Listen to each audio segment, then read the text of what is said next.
Todas bem-vindos à disciplina de Controle Social e Transparência Pública.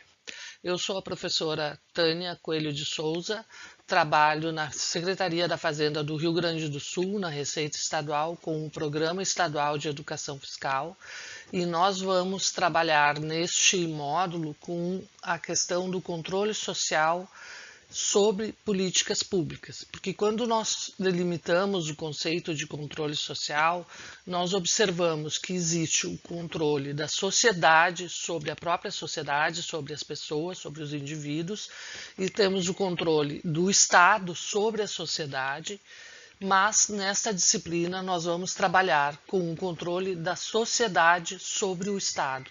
Não do Estado sobre a sociedade, mas da sociedade sobre o Estado. E quando nós falamos de controle social da sociedade sobre o Estado, nós estamos falando de controle social sobre políticas públicas. Então, neste sentido, nós vamos ver o conceito de políticas públicas e quais são os seus principais elementos, porque só se pode controlar aquilo que se conhece.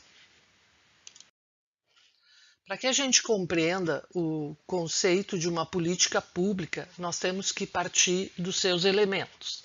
Existem várias teorias que estudam políticas públicas. Eu escolhi para esta disciplina a teoria dos campos de ação estratégica do McAdam e do Fligstein, porque ela me parece que apresenta de forma mais didática para pessoas que não são da área de estudos de políticas públicas os seus elementos. Ela, na minha visão, se torna um pouco mais compreensível para a gente visualizar política pública no mundo real, na vida cotidiana.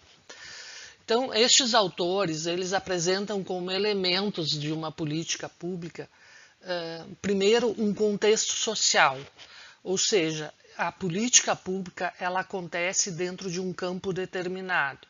Como é que nós podemos compreender isso? Por exemplo, políticas públicas na área da saúde, elas têm um campo de atuação, que se nós tivéssemos que situar no mundo da vida, seriam os hospitais, as farmacêuticas, os grupos de pesquisa sobre medicação e novos procedimentos médicos, as agências de regulação, os médicos, os profissionais da saúde em geral, enfermeiros, médicos, farmacêuticos, enfim, um conjunto de atores e de espaços e de legislação que formam este campo determinado da política.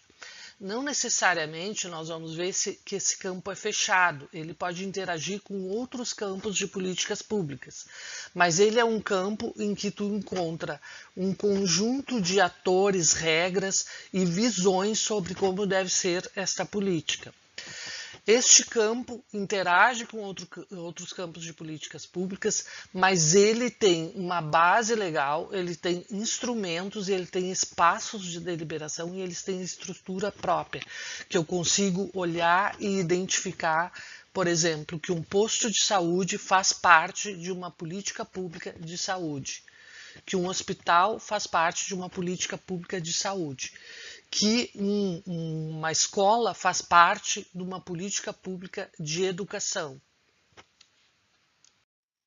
Conforme esta teoria dos campos de ação estratégica, toda política pública naquele campo determinado tem uma unidade de governança, que faz o papel de fazer o relacionamento deste campo da política pública com outros campos da política pública e também entre os atores que estão atuando nesse campo.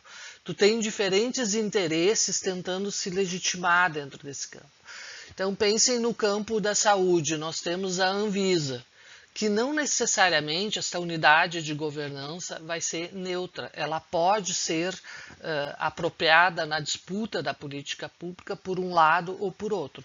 Mas, de forma ideal, ela deveria possibilitar esse diálogo entre os participantes do campo e também com outros campos de políticas públicas. Como é que um campo de política pública se altera? Como é que uma política pública toma um rumo ou outro? Ela se altera quando há uma mudança desestabilizadora, um episódio de disputa. Quando acontece, por exemplo, alguma coisa grave que modifica o equilíbrio do campo. Vocês pensem, por exemplo, aqui no Rio Grande do Sul, quando ocorreu o episódio da Boate Kiss, em que morreram, não lembro exatamente, mas acho que mais de 200 jovens por uma falha no sistema de prevenção de incêndio. Naquele momento, a política pública de prevenção de incêndio no Rio Grande do Sul mudou radicalmente. Muitas ações foram tomadas, os atores do campo se movimentaram, foram realizadas a busca de quem falhou no processo e foram feitas novas leis e novas formas de controle sobre as estratégias de prevenção de incêndio em locais públicos e fechados. Então ela pode ocorrer tanto por um episódio eleitoral, por exemplo, quando muda radicalmente uma proposta de governo. Ela pode ocorrer quando acontece um fato grave e mobilizador e quando há um episódio de disputa sobre quem tem legitimidade para falar sobre aquela política. Então, normalmente ela tem um ciclo, assim, ela tem um episódio de disputa ou que os autores chamam de uma mudança desestabilizadora. O campo todo se mexe, ocorrem as disputas, tem grupos dominantes e grupos desafiantes dentro da política. Quem vence a disputa temporariamente o campo fica equilibrado, mas os desafiantes que perderam a disputa, eles não saem do campo, eles ficam dentro do campo, há um novo equilíbrio, mas a disputa dentro do campo da política pública continua. Então, se a gente tivesse que sintetizar a teoria dos campos de ação estratégica em 3 pontos, nós diríamos que a política pública se define em campos em que atores interessados e habilidosos, ou seja, eles têm algum tipo de poder, eles têm algum tipo de conhecimento, eles têm algum tipo de influência. Esses atores interessados e habilidosos disputam ideias sobre quem tem legitimidade para falar neste campo. Este conjunto de atores não é uniforme. Tu tem os atores dominantes, que têm mais recurso e poder, e tu tem os atores desafiantes, que embora não tenham tanto recurso e poder, estão no campo fazendo a disputa sobre o seu ponto de vista. E a ação desses atores é orientada pela função existencial do social, que é o último elemento dessa teoria, que diz que a função existencial do social é o sentido da vida e a construção coletiva de significados e identidades que liga esse campo material ao campo existencial, ou seja, aquele campo das nossas visões de mundo, de como nós entendemos que o mundo funciona ou que deveria funcionar. A política pública, ela tem fases, que normalmente os autores dividem em emergência da agenda, a apresentação das soluções, a disputa no campo, uma tomada de decisão e uma implementação. A emergência da agenda é quando surge um fato tão relevante que mobiliza a sociedade e todas as pessoas envolvidas naquele campo da política pública para resolver aquele problema. Pensem, por exemplo, na questão da Covid. Foi uma emergência de agenda que demandou providências imediatas e nova organização no campo da saúde. Nessa emergência da agenda, muitos atores se apresentam com soluções. Há uma disputa no campo, qual é a melhor saída. Na questão da Covid, por exemplo, se produz uma vacina em tempo fora do padrão para tentar conter a proliferação do vírus, ou se deixa o contágio em massa para que as pessoas criassem imunidade própria. Neste campo, há uma série de atores apresentando soluções. Essas soluções, elas dependem da capacidade, da habilidade dos atores de convencimento de qual é a melhor solução. E normalmente essa habilidade ela pode ser baseada em estudos, em ciência, em convicções, em capacidade de mobilizar pessoas, enfim, uma série de elementos que fazem com que, durante a disputa no campo, haja uma tomada de decisão para um lado e para o outro.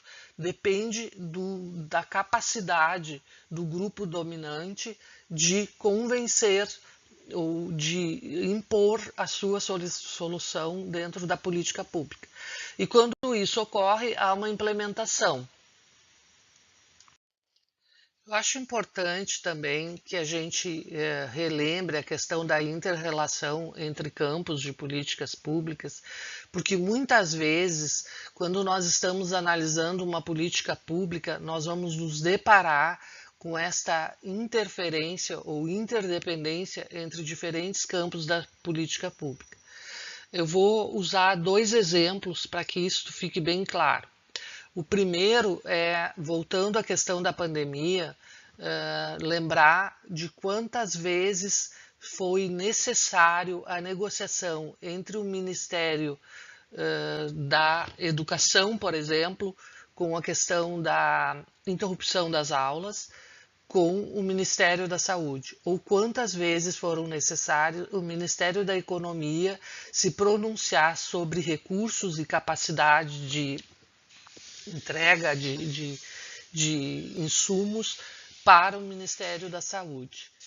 Um outro exemplo nós podemos usar através da própria disciplina Educação Fiscal e Controle Social, imaginar como que se afetam os conteúdos que são tratados na nossa disciplina.